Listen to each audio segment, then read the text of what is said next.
It is 4:30 and this is WKYT This Morning. Dozens of people will lose their jobs as part of Morehead State University's proposed plan to deal with a budget deficit. William Eckhorn is accused of driving his tractor trailer while high on meth and with 2 young children in the car. We'll hear his side of the story from jail. And some of the biggest names in the GOP are not on board with Donald Trump's presumptive nomination. We're on the campaign trail with the latest. Coming up on WKYT This Morning.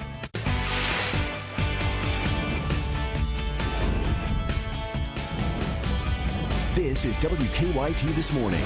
Good morning to you. It is Friday and it is Kentucky Oaks Day here in the Commonwealth. I'm Bill Bryant. And I'm Michelle Chamberlain. The day before Derby, it's an exciting time around here. Certainly is, and it looks like the weather's going to cooperate quite nicely. It's exciting. We had a couple of days we wondered, but we paid for it. That's right. Let's check in with meteorologist Micah Harris. Good morning. Hey, good morning. Yeah, a really quiet day for about 90% of us. The 10% you can see back toward Pike County, as I talked about yesterday, is going to be that Kentucky and West Virginia border. And that's it. The rest of us stay dry. Really, really good looking day in store. Temperature starting off in the 40s. Another chilly start to the day. Hit the afternoon right there and the upper 60s to around 70 degrees. Really nice day in store. I'm going to go through your forecast there for your Saturday. Most of your Saturday looks good too, except for late in the day. I'm going to show you when those storms move in coming up. Micah, we'll see you in a bit. Let's get to the news. Facing a nearly $10 million budget deficit, Morehead State University leaders say they're having to make some tough decisions. The university has announced some recommendations to fix that deficit, which will include dozens of layoffs. Garrett Weimer has reactions. Administrators say this is a last resort, but the proposed layoffs are one way to help make up for a nearly $10 million budget deficit.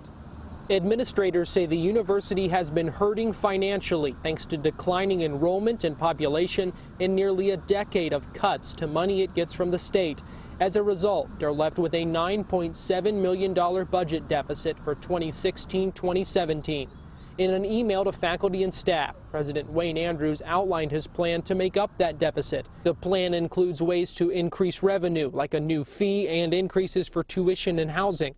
It also includes spending cuts and a proposal to eliminate 64 positions. 34 of those are already vacant. 30 people would be laid off. All told, administrators say those steps would make up for $8.5 million of the deficit. That still leaves $1.2 million. Students say they're aware of the financial troubles swirling around them. One told me his teachers talked to them about it. He worries about what all the uncertainty could mean, especially for incoming students in the future. I didn't expect anything like this to happen, but as you know, college is kind of a business too, but I would just hope like the business part would be a little less not as big as it has been. Administrators say they'll present their final budget recommendations to the Board of Regents on June 10th. At Morehead State University, Garrett Weimer, WKYT. All right, and earlier this week, the school announced that it is suspending its men's and women's tennis programs. In a statement, MSU's President Wayne Andrews says the university has a long, proud history of success, and he is committed to seeing that that remains true in the future. He's accused of driving his tractor trailer while high on meth and with 2 young children in the cab.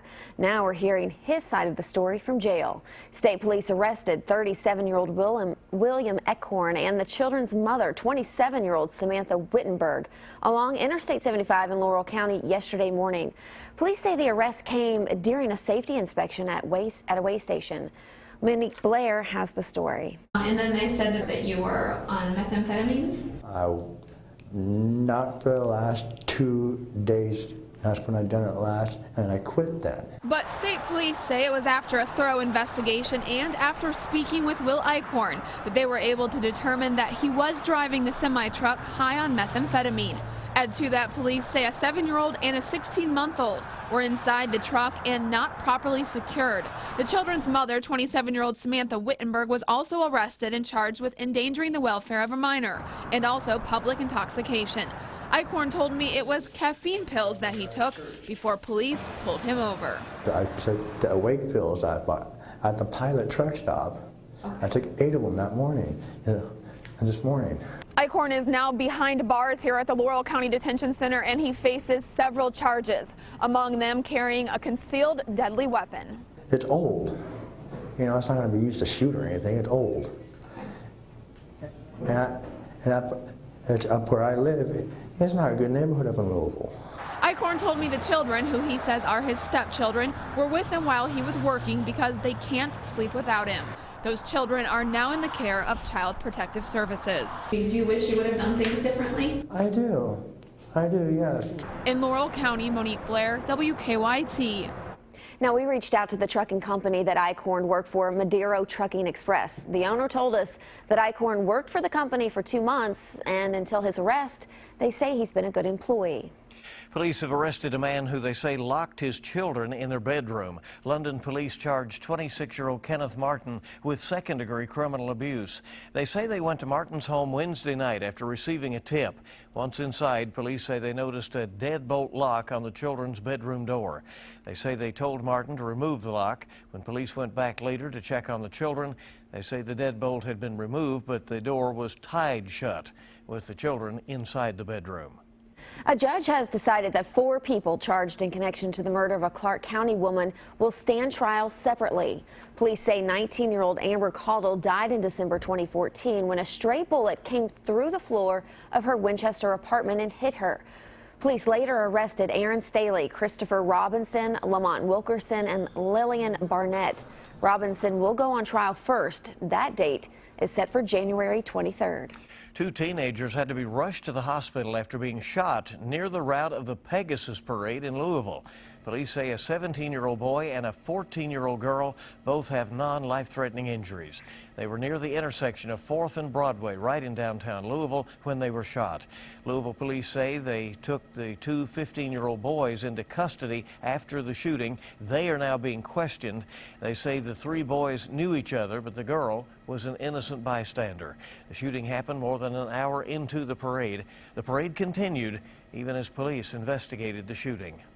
A former aide to Senators Rand Paul and Mitch McConnell has been convicted of federal campaign finance violations. The charges stem from when Jesse Benton was Ron Paul's campaign chairman in 2012. Along with Benton, the jury also convicted a campaign manager and a deputy manager. Investigators say the 3 men worked together to cover up campaign payments to a former Iowa state senator. Donald Trump is looking forward to this summer's Republican convention now that he's the party's presumptive nominee. But some of the biggest names in the GOP are not on board, at least at this point. Craig Boswell has the latest from the campaign trail. Everybody's out. I'm the only one left. At his first rally as the presumptive GOP nominee, Donald Trump said he's the man to unify the Republican Party. A lot of these never Trumps are calling up. Mr. Trump, I admire you greatly, sir. We'd love to join the campaign. But not everyone is on board. Speaker of the House Paul Ryan told CNN he's not ready to endorse Trump. I'm not there right now, and I hope to, though, and I want to. But I think what is required is that we unify this party. Trump released a statement saying he is not ready to support Speaker Ryan's agenda, but hopes to work together in the future. Other high-profile Republicans, including the last 2 Republican presidents, George H.W. Bush and son George W. Bush, said they won't endorse Trump or attend the party's convention. The 2 previous GOP nominees, Mitt Romney and John McCain, will also skip the convention. Hillary Clinton is also calling for her party to unite behind her. Clinton says she bowed out of the race in 2008 when it was clear Barack Obama was going to be the nominee. I campaigned with him. I nominated him at the convention. But Clinton's rival, Bernie Sanders, insists he has a path to the nomination and will stay in the race until the final votes are cast. Craig Boswell, CBS News, the White House. Now, Senate Majority Leader Mitch McConnell of Kentucky said he will support the GOP nominee, but he said Donald Trump has the opportunity and the obligation to unite the Republican Party. According to the Herald Leader, another Republican, Kentucky Governor Matt Bevin, says he is not ready to endorse anyone. Also, Hillary Clinton's campaign announced that she will be returning to Kentucky next week. She's planning a public event in Louisville on Tuesday. That would be a week away from Kentucky's primary, which is May 17th. A Lexington neighborhood is helping the family of a young construction worker who died in a trench collapse this week. Investigators say 22-year-old Tyler Williams of Menifee County was working on a construction project along Todd's Road yesterday when he died. That was 2 days ago, rather. A woman who lives nearby says she wanted to do something to help Williams' family, so she set up a fund. Williams leaves behind a wife and 3 young children. I'm married, I have 2 boys, and I couldn't imagine what our family would do if one of us wasn't able to come home one day. So I just, you know, being a wife and being a mother, I wanted to do something to help. He worked hard every day. He was so wise beyond his years. If you would like to donate to the fund, you can do so at any Fifth Third bank. We have more information on our website, WKYT.com. Obviously, a lot of people have been touched by that awful Awful happening story. this week. Our time this morning is 4:40 on WKYT. It's 20 before 5 o'clock. Good to have you with us. WKYT this morning just getting started. Moms, you may be getting chocolate this year for Mother's Day. Some preschoolers are spilling the beans after the break. 40s out there this morning. It is a little bit of a chilly start, but we head towards your afternoon, and your afternoon's going to be much better. What about your Saturday? Maybe a few storms in the forecast? I'll show you that coming up next. Now, your hour-by-hour forecast with meteorologist Micah Harris. We've talked about this day the past 2 to 3 days now that we're going to be dry. It looks like that'll take us off into the weekend for the most part, and it just doesn't look like a bad 3-day stretch. There will be a bump in the road, though, late into the day, Saturday, off into early Sunday. I'll talk about that in just a few minutes, but right now, just a couple of sprinkles back toward Pikeville. That's about it. So we are good and dry early this morning. I do not expect a chance of rain as we travel off into your afternoon. It's only 20%, which means usually when we throw in that 20%, it's just say, hey, there is a chance at a pop-up shower. That's going to be mainly for far eastern Kentucky. Temperatures in the 40s this morning. It's 41 degrees right now in Somerset in Pulaski County. And I'll tell you this, it's a chilly start, but it warms up very rapidly. Look at your afternoon. It's 69 degrees. This is a really nice day in store. A lot of sunshine to be had. And like I said, there's really virtually no chance of rain except for a passing shower in eastern Kentucky. Then we go throughout the night into tomorrow morning, still looking pretty good. Now let's talk about your weekend, okay? So Friday looks good, right? No problems really. We head towards your Saturday. Saturday daylight hours look great. There is a 10% chance of rain during the morning, meaning you could have a passing shower as these clouds move on in. But for the most part, you're going to be dry. And remember, that doesn't last long even if you do get that overhead. 10%, not a big deal. But we go through your day. So afternoon looks great, 79 degrees. Still don't expect any rain during the afternoon. It's off into the evening and into the night that we start to see those storms move on in. And as of right now, I still don't see it affecting our parties, our festivities, our events going on there Saturday afternoon. And yeah, for that race, I still don't see it affecting the race as of right now either. So we're going to continue to watch this very closely because remember, 3, 4, 5 hours ahead of time, that's going to make a big difference in this forecast. So as we get a little bit closer, we'll have a little bit more confidence. But I'm very confident in this, that virtually all of us stay dry during the daylight hours. If we do see storms, it's going to be during the daylight hours, far northern zones. That's 79 degrees, so a pretty nice day there on Saturday, just to break it down for you. Mother's Day at 72, just a couple of rumbles on Sunday, definitely not a washout. It's only 30-40%, so you can still get out and knock out some plans there for mom. Maybe clean the house, mow the grass, whatever it may be, just for mom, and there you go. Only a couple of storms there in the forecast. We head toward next week. Here's something we are very confident in, and that is this pattern isn't going anywhere anytime soon. If you are still wanting the rain, well, it's your lucky forecast because we head into our next week. Nothing less rather, than 40% there on the 7-day. So it's going to be a pretty active forecast the next few days after we get past these few days. I mean, Friday, Saturday, and Sunday, even though there's a rain chance, you got to remember it's at a time that won't affect a lot of us. So I don't see it really being all that bad today through the weekend. Well, that's good to hear, Micah. Yeah, we'll take it. At least we get that little window, right? Right. That's what we need. All right. Thank you, Micah. 4:47 now. According to the National Retail Federation, we spent $22 billion on mom last year. That was for Mother's Day. Yeah. So what are moms getting this year? We'll head to a preschool to find out. We asked a group of 4- and 5-year-olds a few questions like, what is Mother's Day and why is Mom so special she gets her own day? And then we asked them to take a very solemn vow. Okay, so let me just ask you a question. Do you know what Mother's Day is. And okay, what is Mother's Day? Mother's Day is when you get to celebrate for your mothers. When you give presents to mom. Why does mom get a special day? Why? Okay, you are good with that arm. Okay, first. You have to be nice for your parents because that's when you thank your mom for all the stuff she gave you. Like that. Who's there? You got lip gloss on. I have lip gloss, I have lip liner, I have a lip stain. There's 3 layers of going on here. What do you think Mom wants for Mother's Day? Mermaids. Chocolate. I know my dad always buys her chocolate because she's always want chocolate for Mother's Day. Seems like she's got a problem. Yeah, she does. Everyone put your hand up. Everybody like this. Do like this. Repeat after me. Hand up. This good, didn't it? Okay. I state your name. State your name. Solemnly swear. Solemnly swear. To let my mother. To let my mother. Sleep in. Sleep in. On Mother's Day. On Mother's Day. Perfect. Got it. Got it. Got it. You're good. For these tips and more, just go to WKYT.com and click on Moms Every Day.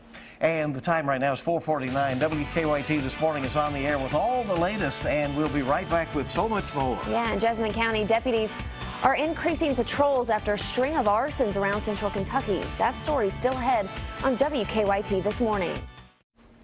Good morning. Welcome back into WKYT This Morning. Here we are at 4:52 on your Friday as we have Kentucky Derby weekend underway. In Jessamine County, deputies are increasing patrols after a string of arsons around central Kentucky. 2 of the fires were set at homes in Jessamine County. Other fires were set at homes in Fayette, Scott, and Garrett counties. The Jessamine County Sheriff's Office says it's now stepping up patrols in rural areas.